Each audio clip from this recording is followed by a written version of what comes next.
राजधानी में ईवी नीति 2.0 के मसौदे में दिल्ली में सीएनजी आधारित ऑटो रिक्शा को हटाने की सिफारिश। नई दिल्ली 7 अप्रैल इलेक्ट्रिक वाहन यानी कि ईवी नीति 2.0 के मसौदा में सीएनजी से चलने वाले ऑटो रिक्शा को चरणबद्ध तरीके से हटाने की सिफारिश की गई है। बता दें कि इस नीति को दिल्ली सरकार जल्द ही घोषित कर सकती है।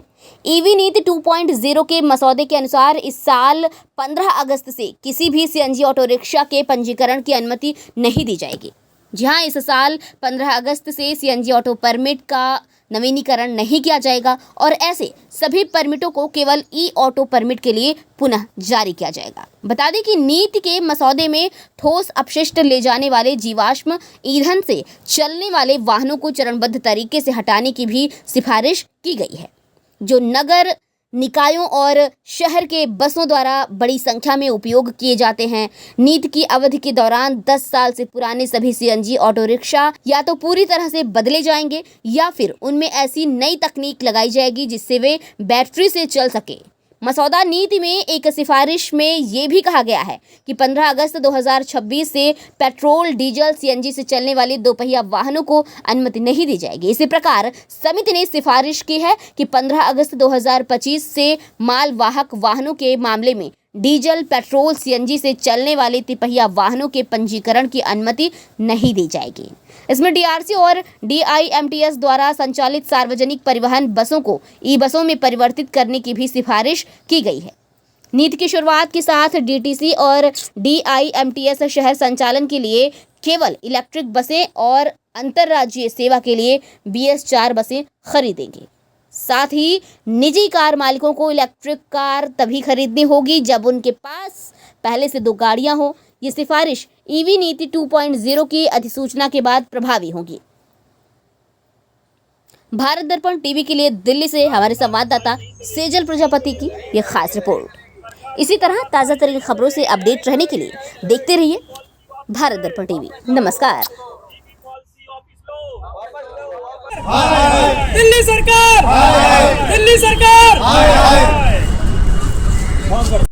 सर, क्या कहेंगे जब 2.0 की पॉलिसी लागू करने की बात कही जा रही है, क्या कुछ समस्या आने वाली है चालकों को? सर, इस ईवी पॉलिसी से नुकसान छोड़ गरीबों का फायदा कुछ भी नहीं है। चंद लोगों को कंपनियां भी, बड़ी बड़ी इलेक्ट्रिक कंपनियां जो है कारें बना रही हैं, ऑटो बना रही हैं, इलेक्ट्रिक वाहन बना रहे हैं, उनको फायदा पहुंचाने का एकमात्र जरिया है। इसके अलावा ईवी पॉलिसी से कोई भी फायदा नहीं है।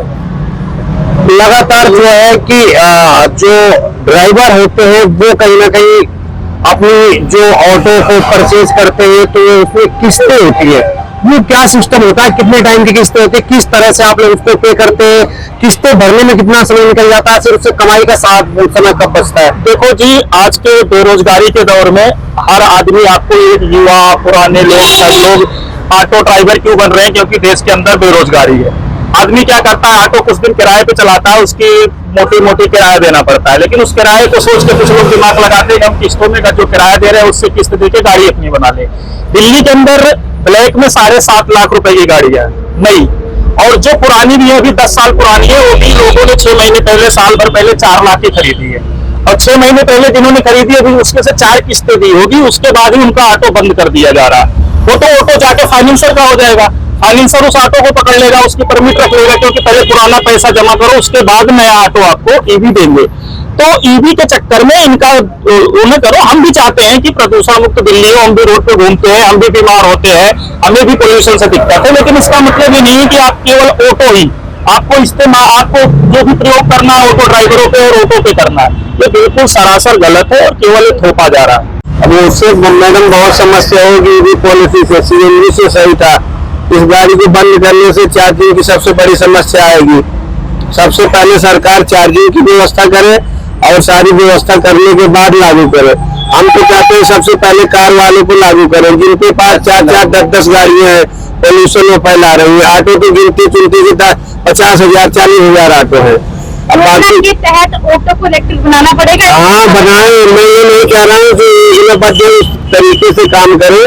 सबसे पहले अभी चार्जिंग पॉइंट है नहीं, और जिनकी किस्तें वो कैसे जाएगी, ऑटो चालक जाएगा कहाँ, इसके बारे में जो सरकार सोच नहीं रही है। पहले सबसे पहले कोई टारगेट होगा तो ऑटो वाले होंगे।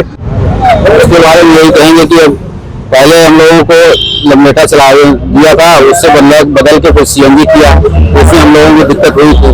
सब लोअर क्लास के हैं, गरीब आदमी हैं, उसमें इतना किसी तरह हम लोग व्यवस्था करके कि सीएनजी वाली ऑटो लिए। उसके बाद अब सीएनजी पूरा सब जगह मिल नहीं रहा है, इससे भी हम लोग दिक्कत हल्का हल्का है ही है। अब उसके बाद अब ये ले आ रहे हैं कि ईवी पॉलिसी ले आ रहे हैं कि हम बैटरी से चलाएंगे।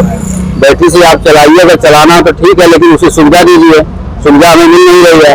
हमारा ऑटो जो है, जब ये 10 साल ज्यादा हो गया है, उसमें लोन है 2 लाख का लोन है, उसको लोन 2 लाख का हम भरें कि अब नई गाड़ी ले आए। और नई गाड़ी लाने के बाद हमारा ऐसे 50-60 हजार का इसमें जो है, पहले तो फालतू पैसा लगेगा, जमा कराओ, फिर ले आओ, इसको करो, फिर उसके बाद फिर अगली किस्त आ जाएगी। अगली किस्त आने के बाद फिर हम अगर ले आते भी हैं तो फिर सीएनजी से इसमें चलेगा नहीं, ज्यादा चलने का क्या है, उसमें हम 200-250 किलोमीटर चला लेते हैं अगर मेहनत करते हैं तो।